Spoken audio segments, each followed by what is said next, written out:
Assalamualaikum warahmatullahi wabarakatuh. Saya Miftahul Hasanuddin, Magister Pendidikan Islam. Saya mengajar di kelas 10 Madrasah Aliyah Rodoto Telabah, Ngadiluwe, Kediri, Jawa Timur. Sekaligus mahasiswa PPG Daljab UIN Alauddin Makassar dengan nomor peserta 986172072-602. Pada hari ini, Senin 19 Mei 2025, saya akan melakukan uji kinerja video pembelajaran fikih dengan materi zakat, dengan harapan anak-anak bisa menumbuhkan dan semangat untuk bisa melakukan semua perintah Allah dan menjauhi semua larangnya. Selamat menyaksikan. Wassalamualaikum warahmatullahi wabarakatuh.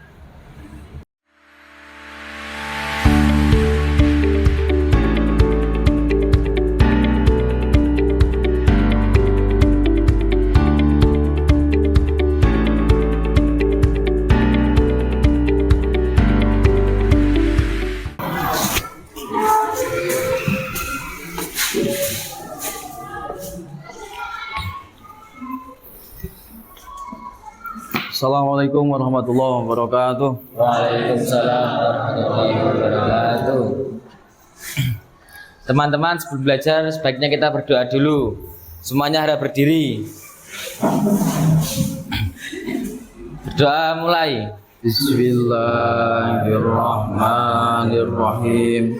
Raditu billahi rabba wa bil islami dina wa bi Muhammadin nabiyya wa rasula. Rabbi zidni ilman nafi'a warzuqni fahman wasi'a bi rahmatika ya arhamar rahimin. Amin ya rabbal alamin. Sudah selesai. Gimana anak kabarnya hari ini? Baik. Sehat semua? Bapak Ibu di rumah sehat? Sehat. Kalian juga sehat ya? Iya. Al-aqlus salim fi jismis salim. Akal seseorang itu bisa sehat kalau jasadnya kita juga sehat. Maka diusahakan di musim hujan ini kalian tetap menjaga kesehatan kalian. Oke, sebelum kita mulai, Bapak pengen coba mengecek kehadiran kalian dulu ya. Dewi Purwaningrum, Elma Permata, Jelita Maulida, Maja Sinta Apriliani, Bakti Yonransyah. Wah, semangat calon TNI itu katanya. Amin. Muhammad Umar Al Faruq, Muhammad Ilham Zaki Soban, Muhammad Ulil Albab. Iya. Kemana Ulil Albab? Izin, Pak. Kenapa? Sakit. Ada suratnya? Ada. Oke. Revina Tira Agustina, Sirojul Fuad, Dir. Abu Said, Jonathan, Mbak Resti, Putri, terus Aril. Kemana Aril tuh? Gak masuk, Pak. Berapa hari gak masuk? Sudah 2 hari. Ada suratnya semua? Ya, katanya ada acara di rumahnya. Acara apa itu ya? Kamu dikit-dikit jangan izin ya.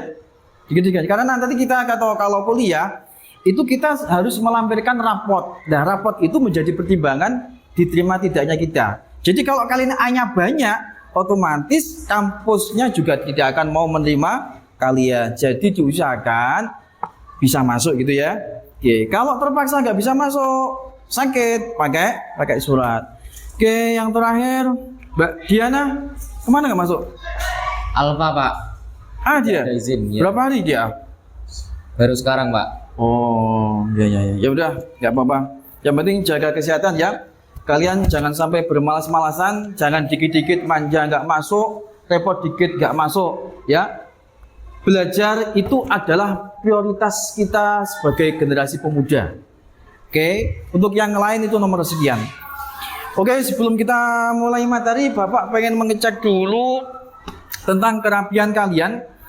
Karena seseorang itu kalau sudah tertib disiplin dari semenjak remaja, itu nanti biasanya ketika dia dewasa juga sudah terbiasa untuk disiplin. Makanya Bapak selalu tiap pagi mengecek kerapian kalian. Itu Mas Abu kenapa nggak dimasukkan? Lupa ya? Ya dimasukkan dulu Mas Abu. Nah, itu kan cakep tuh. Yang bagus dong masukkan. Oke, sekarang kita mulai materi kita pada hari ini tentang zakat.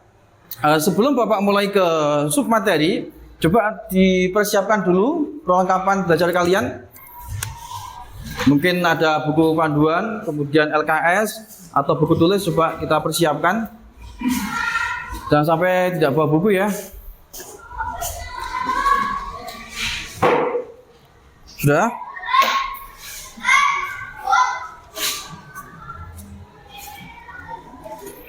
Mungkin ada yang nggak bawa LKS? Coba, siapa yang cek? Kenapa nggak bawa LBD? Jadi malam nggak belajar ya? Saya belajar tapi saya lupa membawa. Oh iya Bapak, berarti kamu manusia. Kalau lupa berarti manusia, tapi nggak apa-apa ya. Tapi jangan lupa berulang-ulang ya. Lupa satu kali aja. Yang lain yang nggak bawa LKS ya Pak? Semua bawa ya? Ya. Oke, sekarang sebelum Bapak mulai ke materi, Bapak pengen tanya dulu kepada kalian. Hari ini kita kan bahas tentang zakat ya. Zakat itu apa sih sebenarnya? Pengertian zakat menurut bahasa itu apa? Mungkin kalian tahu selama ini bisa mendefinisikan apa itu zakat. Coba Bapak tunjuk aja, Mbak Devina. Apa menurut kamu zakat itu? Menurut bahasa, zakat adalah tumbuh, berkembang, suci, dan barokah. Oke, masuk. Oke. Kemudian selanjutnya Bapak pengen coba tanya kepada kalian. Itu aja yang tadi bajunya nggak dimasukkan. Coba dia pinter nggak? Biasanya pinter. Coba Bapak pengen tanya kepada Mas Abu. Ada berapakah sih mustahik atau penerima zakat itu? 8. Sebutkan 3 saja deh. Coba. Fakir, Ya. miskin, Ya. hamil. Amin. Ya, yang lain belum hafal. Ya, kita nanti akan belajar ya. Oke, yang terakhir Bapak pengen tanya kepada siapa ya? Pak Ketua kelas aja deh. Pak Ketua kelas aja, biasanya pintar tuh. Coba Bapak pengen tanya kepada Pak Ketua kelas, Mas Sirojul Fuad. Kira-kira zakat di Indonesia ini yang sering dipakai orang Indonesia, makanan pokoknya itu apa? Beras. Beras. Kenapa beras? Karena mengandung karbohidrat yang sangat banyak. Oh, jadi bisa menyebabkan tubuh kita kuat ya. Oke. Oke, ternyata kalian sudah lumayan memahami tentang apa itu zakat ya. Oke, sekarang kita masuk ke materi ya.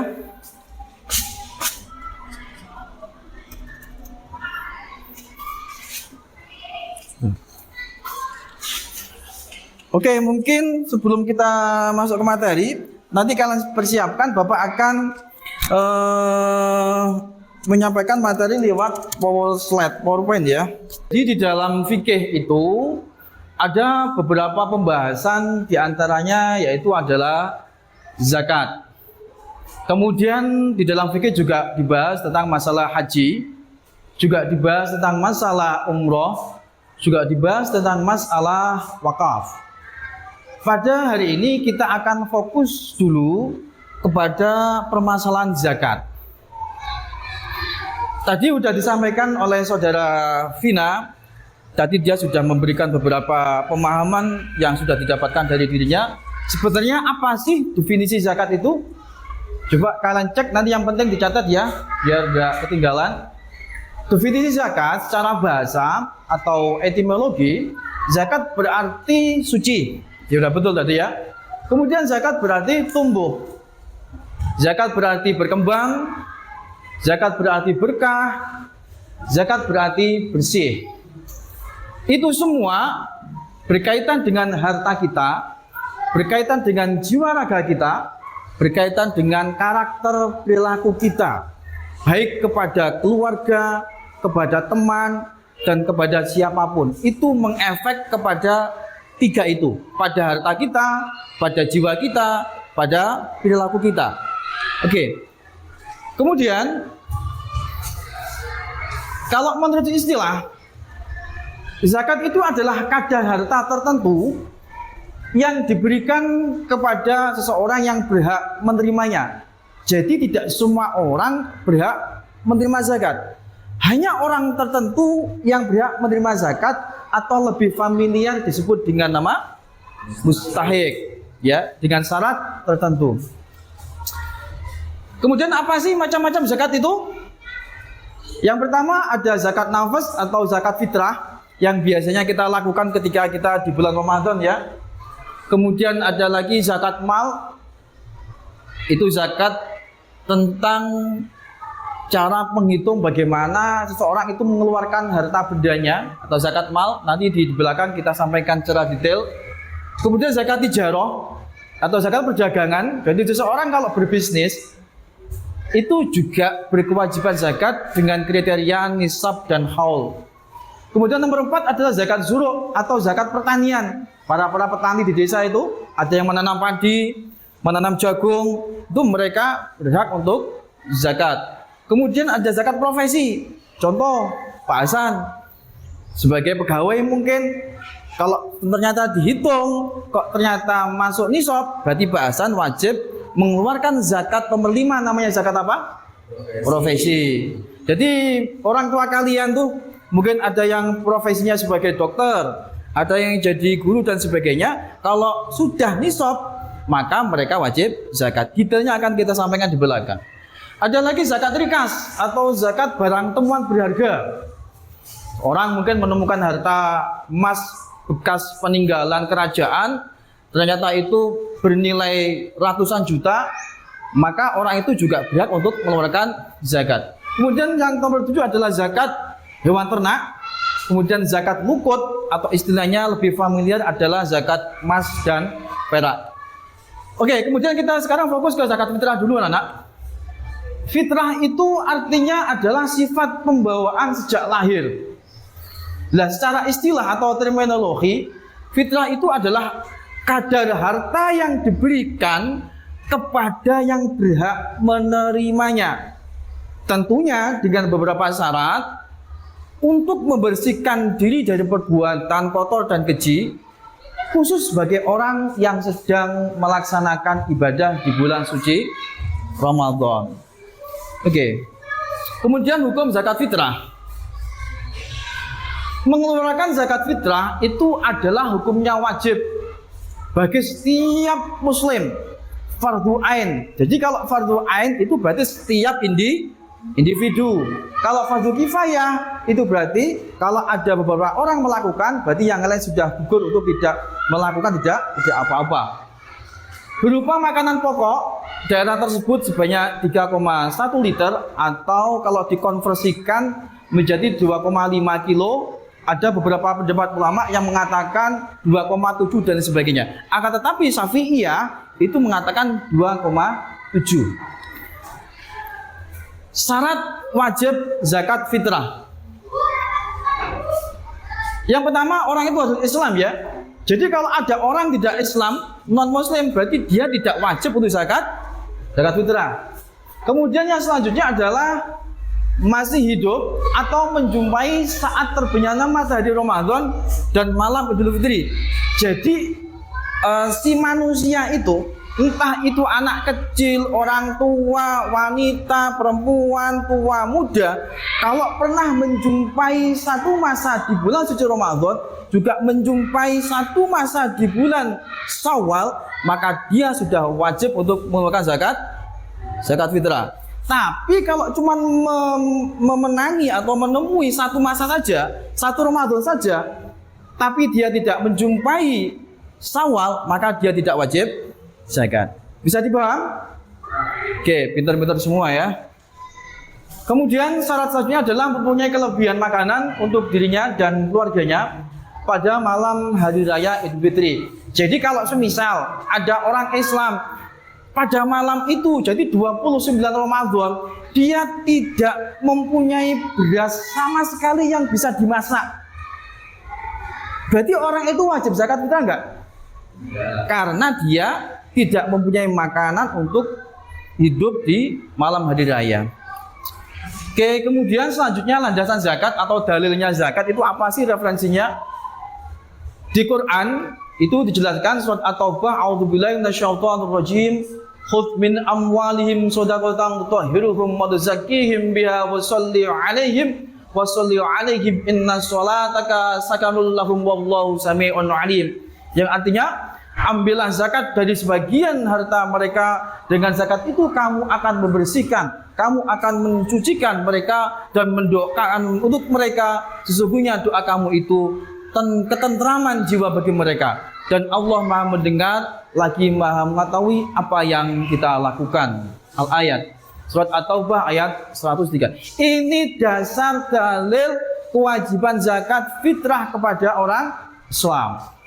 Kemudian hadisnya apa, Pak? Ini hadisnya. An Ibnu Umar radhiyallahu anhu qala faradha Rasulullah sallallahu alaihi wasallam zakatul fitri so'an min tamrin aw so'an min sya'irin 'alal abdi wal qurri wal dzakari wal unsa was saghiri wal kabiri minal muslimina wa amara biha an tu'adda qabla furujin nas ila sholati. Rawahu Bukhari Muslim. Ini adalah referensi dalil hadis tentang zakat. Artinya, dari Ibnu Umar berkata, Rasulullah SAW mewajibkan zakat fitrah sebanyak 1 sok.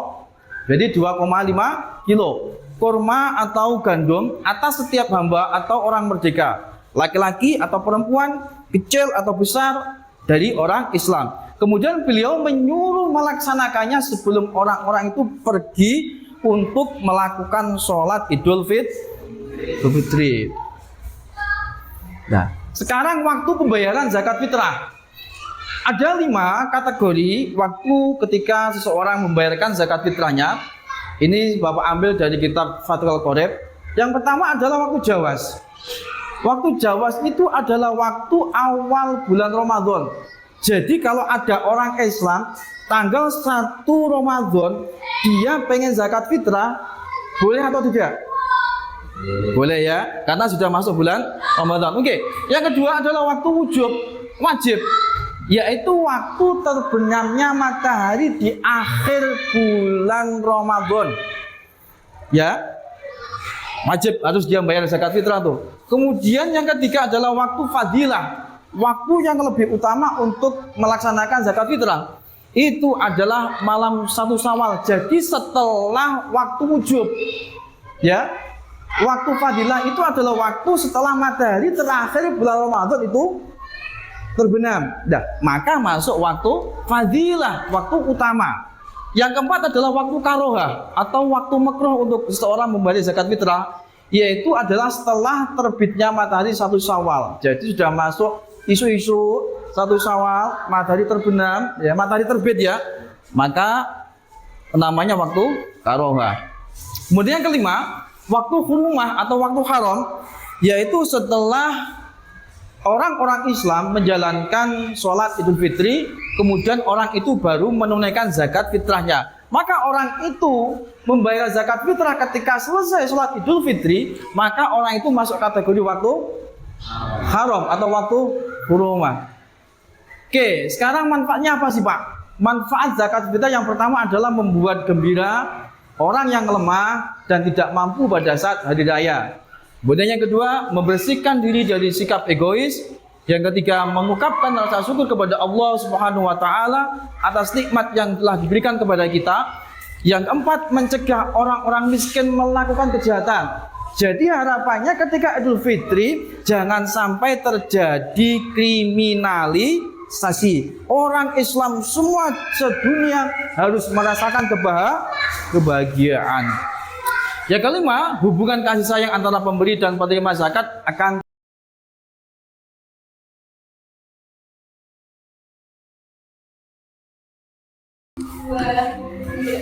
Oke, anak-anak, kemudian selanjutnya jenis zakat itu ada apa saja sih? Yaitu yang pertama adalah zakat peternakan, kemudian zakat pertanian, kemudian zakat perdagangan, kemudian emas perak atau nuko tadi, kemudian zakat fitrah, kemudian zakat rikas atau harta terpendam, kemudian zakat profesi yang tadi Bapak singgung, yaitu tentang profesi seseorang. Yang terakhir adalah zakat perseroan. Oke. Kalau yang mulai peternakan, pertanian sampai rikas itu adalah pendapat dari ulama salaf.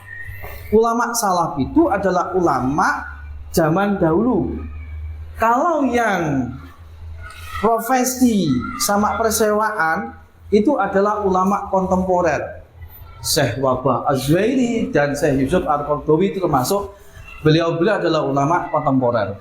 Oke, kemudian selanjutnya mustahik zakat itu ada fuqara, miskin, amil, mu'allaf, kemudian budak, kemudian gharim, kemudian sabilillah, kemudian ibnu sabil. Kalau fuqara itu adalah orang yang tidak mempunyai penghasilan sama sekali. Jadi nggak punya pekerjaan, juga tidak ada pemasukan, tidak ada uang yang masuk kepadanya. Berarti itu masuk orang fuqara. Kalau orang miskin itu adalah orang yang mempunyai penghasilan, jadi mempunyai pekerjaan, akan tetapi hasil dari pekerjaan itu tidak bisa mencukupi kebutuhannya.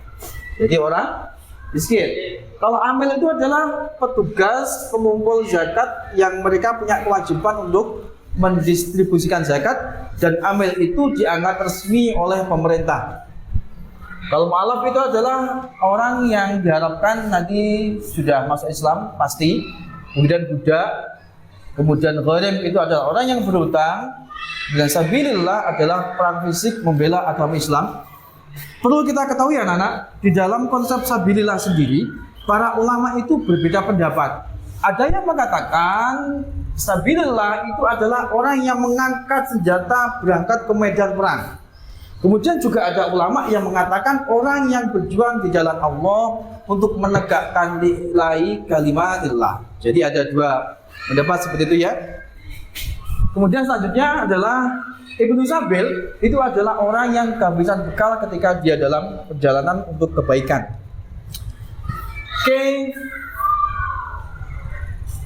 Zakat ternak ada unta, sapi, kerbau, dan kambing. Selain ini berarti tidak wajib untuk zakati. Kalian punya unta? Tidak. Punya. Sapi, kambing. Ini adalah kisaran perincian detail tentang apa itu satu ekor syatun, 5 sampai 9 unta. Orang punya unta 5 atau sampai 9, itu zakat yang dikeluarkan adalah 1 ekor syatun. Apa 1 ekor syatun? 1 ekor syatun itu adalah kambing betina, ya, yang dijadikan untuk membayar zakat, dan seterusnya dan seterusnya. Langsung saja untuk kambing, ya, kambing kan familiar ya di Indonesia. Pengumpul zakat yang mereka punya kewajiban untuk mendistribusikan zakat, dan amil itu dianggap resmi oleh pemerintah. Kalau mu'alaf itu adalah orang yang diharapkan nanti sudah masuk Islam pasti, kemudian budak, kemudian gharim itu adalah orang yang berhutang, dan sabilillah adalah perang fisik membela agama Islam. Perlu kita ketahui anak-anak, di dalam konsep sabilillah sendiri, para ulama itu berbeda pendapat. Ada yang mengatakan sabilillah itu adalah orang yang mengangkat senjata berangkat ke medan perang.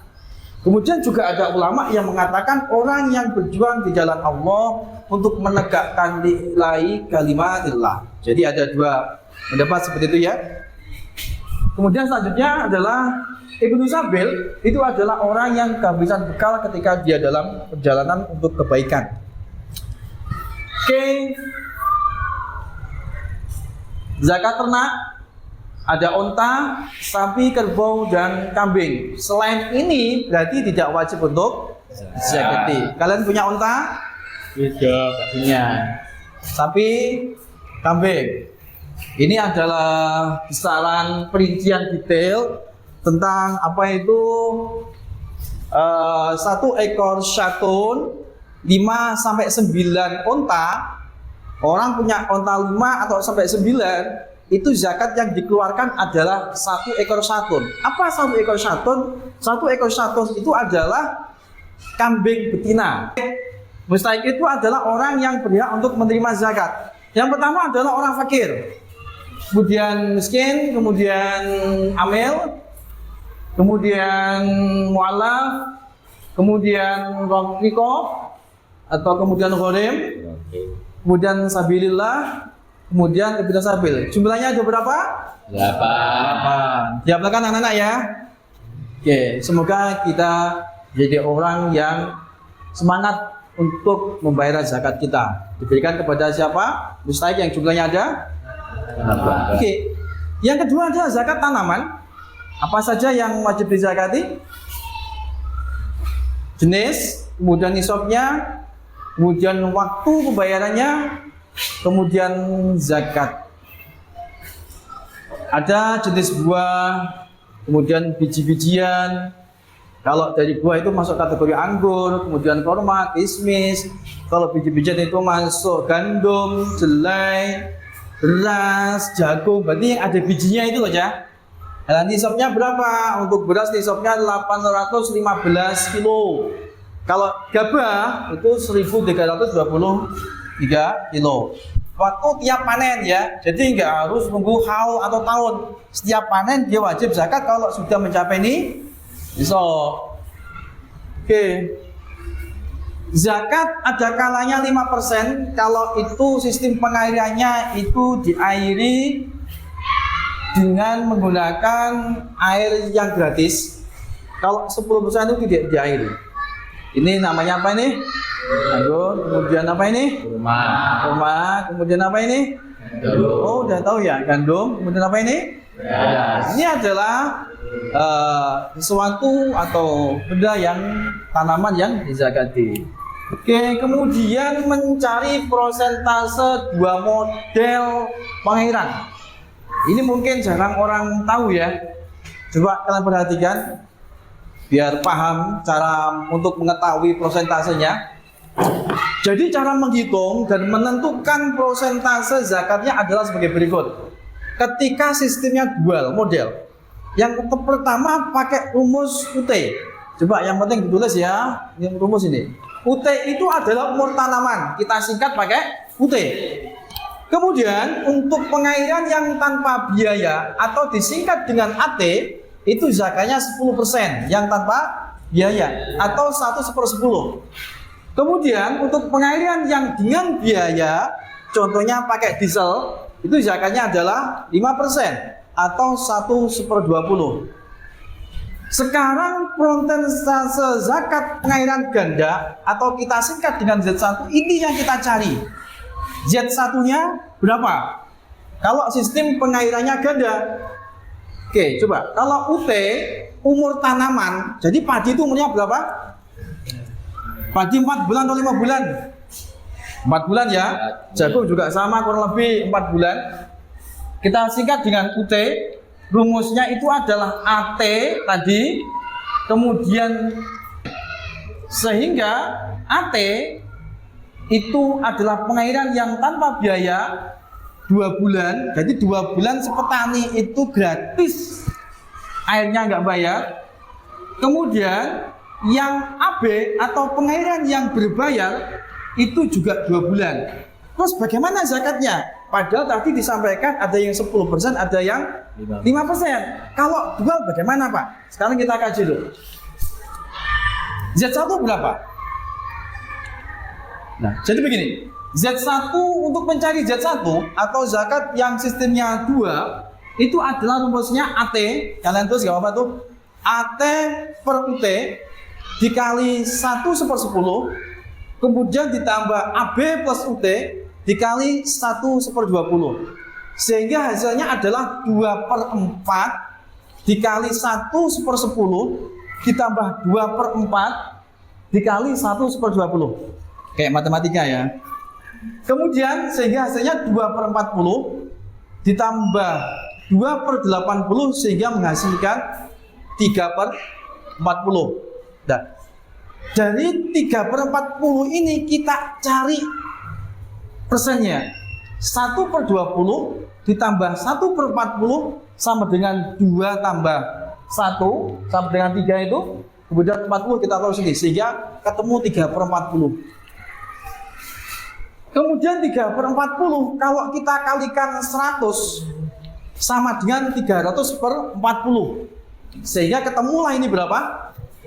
7,5%. Nah, 7,5 ini adalah hasil penghitungan yang sistem pengairannya tadi ada yang menggunakan diesel, ada yang menggunakan tata hujan atau air sungai.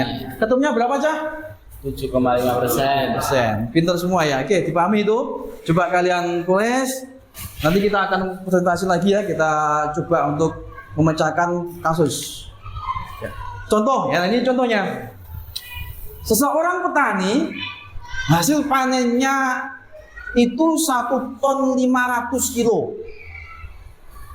Kalau begitu pertanyaannya 1 ton 500 kilo itu sudah wajib zakat atau belum? Sudah. Nah, dengan akumulasi usia panen 4 bulan dengan perincian 2 bulan menggunakan diesel, ya. Jadi dia bayar tukang diesel untuk mengairi padinya. Kemudian yang 2 bulan menggunakan air hujan. Berarti pas itu musim hujan. Nah, berapakah zakat yang dikeluarkan? Ternyata caranya tadi ketemu kan? Berapa Abu Said? 7,5%. Tambah berapa Pak Fuad? Mas Fuad? 1.500 sehingga ketemu berapa ini? 11,5 kg.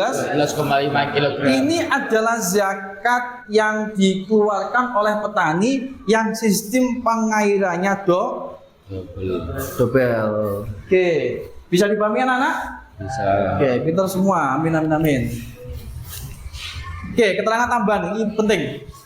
Tetapi jika hasil pertanian itu selain makanan pokok seperti buah-buahan, sayur-sayuran, kangkung, kubis, brokoli, kemudian bunga, maka nisabnya disetarakan dengan harga nisab dari makanan pokok yang paling umum di daerah tersebut. Berarti apa? Kita di Indonesia pakai Beras. Oke. Tes zakat tanaman pertanian. Coba kalian berpikir. Seorang petani telah panen padi mendapatkan hasil sebanyak 7 ton 500 kilo. Sawahnya luas sih berarti ya. Sawahnya diairi dengan menggunakan tenaga diesel. Berarti zakatnya 5%. Berapakah zakatnya? Coba kita ada ketemunya 370. Caranya bagaimana Pak? 5% dikali 7.500 sehingga ketemunya 375. Ini juga sama. Zakat emas dan perak. Kemudian ada syarat, ada nisab sama kayak tadi tanaman dan juga peternakan. Waktu kemudian kalau syaratnya emas perak itu tidak dipakai sebagai perhiasan ya. Tidak dipakai untuk perhiasan. Jadi kalau dipakai dia sudah gugur untuk tidak membayar zakat. Nah ini kadang namanya orang khela itu.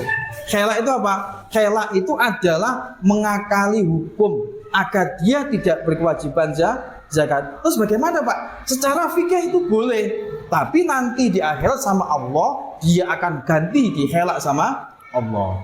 Makanya jangan coba-coba untuk mengakali hukum. Hisabnya emas itu adalah 77,58 gram. Kalau perak itu 642 gram. Waktunya itu tiap tahun atau bulan Komariah ya. Jadi Hijriyah apa Komariah ya.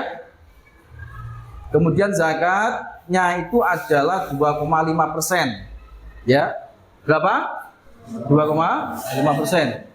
Tes sekarang coba kita analisa ya. Seorang memiliki emas seberat 150 gram. Pengen nggak? Pengen nggak punya emas 150 gram? Pengen.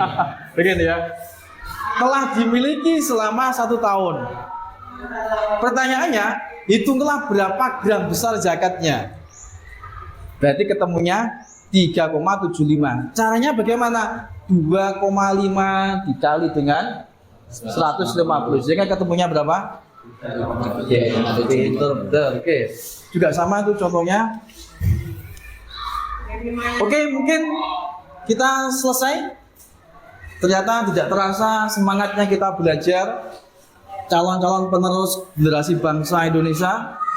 Tidak terasa kita sudah lama ya Sekarang maksud sesi terakhir yaitu kita akan berdiskusi. Sudah Bapak berikan ini adalah lembar LKPD-nya. Sekarang kalian bentuk kelompok. Nah, gini aja, kelompok 1. Kelompok berapa ini? 2. Kelompok? Ya, langsung.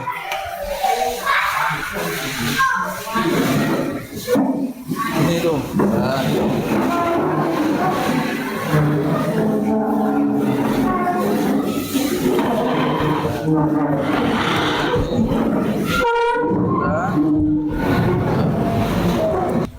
Lembar LKPD itu sudah ada isi permasalahannya, kemudian kalian diskusikan sama kelompoknya masing-masing.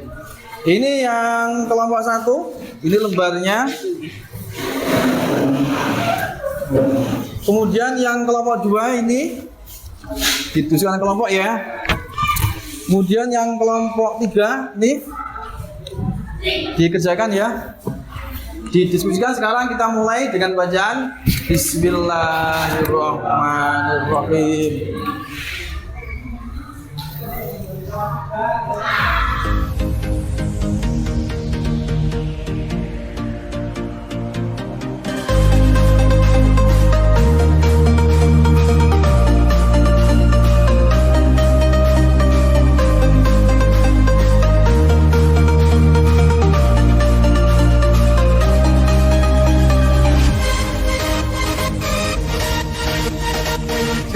Di bawah waktunya kita presentasi kelompok 1 dulu, nanti kelompok 2 mengkomentari, menanyakan dari apa yang dipaparkan oleh kelompok 1, atau kelompok 3 yang mungkin yang tanya, terserah silakan. Habis itu bergantian kelompok 2 yang mengkomentari kelompok 1 atau kelompok 3. Habis itu gantian kelompok 3 yang maju yang mengkomentari kelompok 2 atau kelompok 1, silakan. Kita mulai kelompok 1, maju. Nih teman-teman calon penerus bangsa cewek-cewek ini.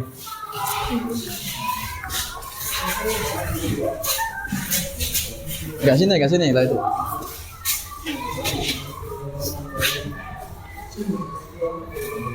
Assalamualaikum warahmatullahi wabarakatuh.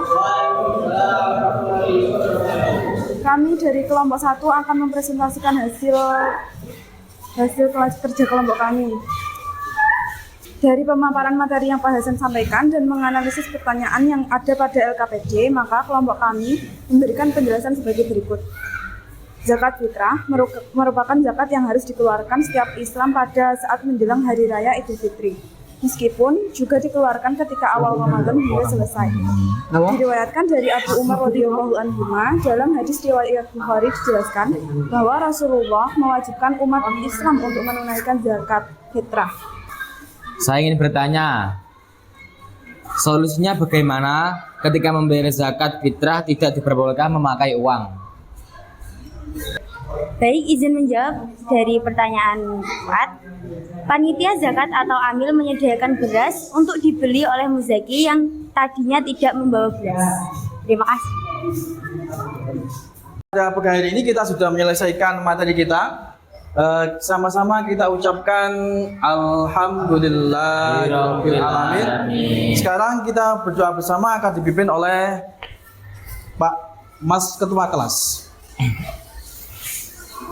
Sebelum kita mengakhiri pelajaran hari ini, sebaiknya kita berdoa terlebih dahulu. Semuanya diharapkan berdiri. Berdoa mulai. Bismillahirrahmanirrahim. Wal 'ashri innal insana lafi khusrin illa alladziina aamanu wa 'amilus shaalihati wa tawassaw bil haqqi wa tawassaw bis sabr. Rabbana atina fid dunya hasanah wa fil akhirati hasanah wa qina adzabannar. Alhamdulillahirabbil alamin. Oke, terima kasih anak-anak. Silakan duduk kembali. Semoga apa yang kita lakukan pada hari ini diberikan keberkahan sehingga ilmu kita manfaat kita dijadikan anak-anak yang berguna bagi bangsa dan negara. Terakhir, wallahul muwaffiq ila aqwamit thoriq. Wassalamualaikum warahmatullahi wabarakatuh. Waalaikumsalam warahmatullahi wabarakatuh.